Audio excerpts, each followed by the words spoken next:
here, Sam. Kiefer Sutherland. I'm sorry, I have so much trouble saying. I'm having trouble with names this morning at 24. Chris Notes from Sex and the City and The Good Wife.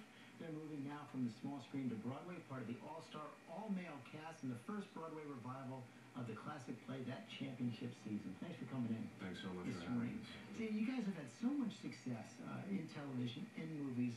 What was it about this play that drew you back to Broadway? This is your first time, right?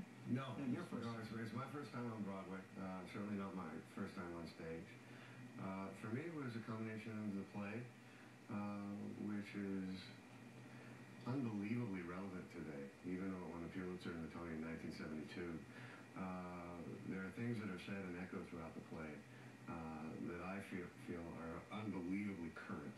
Yeah, it was written just after Vietnam, right before Watergate. What is it that resonates today for you? Oh, wow. It's just about, there's a line in the play when the coach says nothing but the date changes, you know.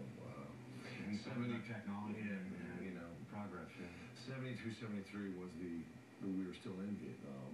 We were at the end, kind of about the same time period of the Iraq War.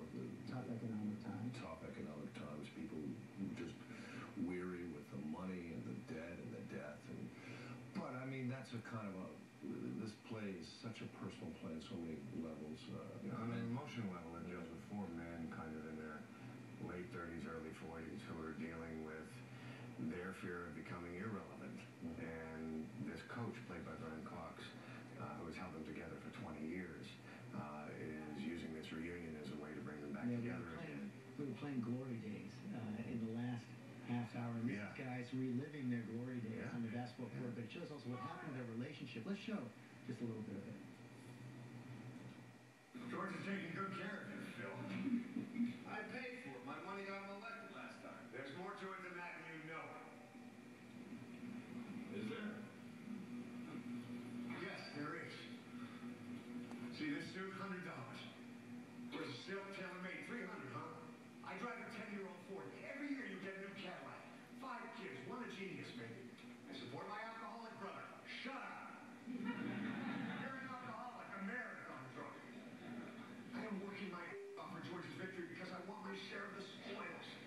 The competition continues so long. I thought the wonderful thing about doing a play was that you didn't have to watch it. It was so fantastic. Films you gotta watch, TV you gotta watch, and they managed to still get it. You've been in previews now, I guess, for a couple of weeks, right? This is our second week. How do you get the chops back after going from TV and movies? I've always felt the dynamic of acting doesn't change. The defining of a character, the finding character, and how that character fits into the story, those skills actually travel very well from medium to medium to medium. It's technique. It's a voice technique. It's a physical technique that changes from medium to medium to medium. Stage also takes the most out of you, but it gives you the most back as an actor, having to do it every night. And, you know, we're not machines. You give 100% of your willingness. You may not get 100% every night. But it really does change every night. Yeah, it's improvisational almost. You don't change the words, but you're working moment to moment, and it may be a different moment that is a revelation to you, but on one night that's still within the context of how it's been directed. It's a great teaching tool for an actor. I try to do a play a year just to keep that sense memory almost of stage work. And the audience has a profound effect on what you're doing as well. Yeah. We've had audiences that came for a good night, and the play went in a direction towards that, again, within these boundaries. Does the audience ever surprise you? All the time. Yeah. All the time, yeah. I mean, You can't get trapped by...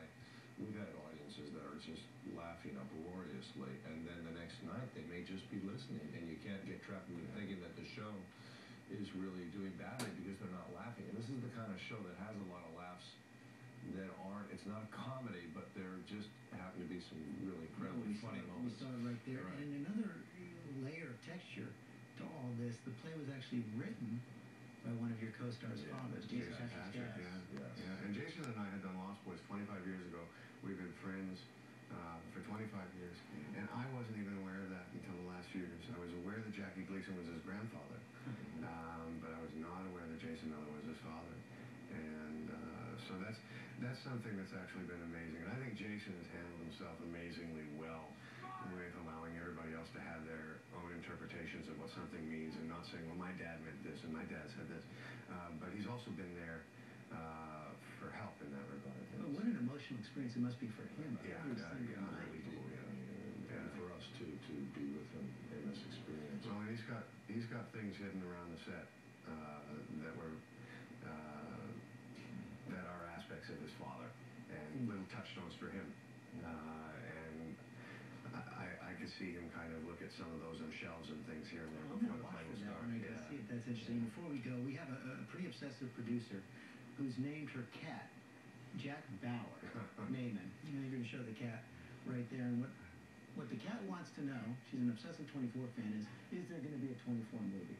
Yes, there is going to be a 24 movie, and that looks like a very tough cat. It is a very tough cat. Killer cat. Okay, Kiefer Sutherland and Chris Noth, thanks for the Thank you very much for having me. And when we come back, this boy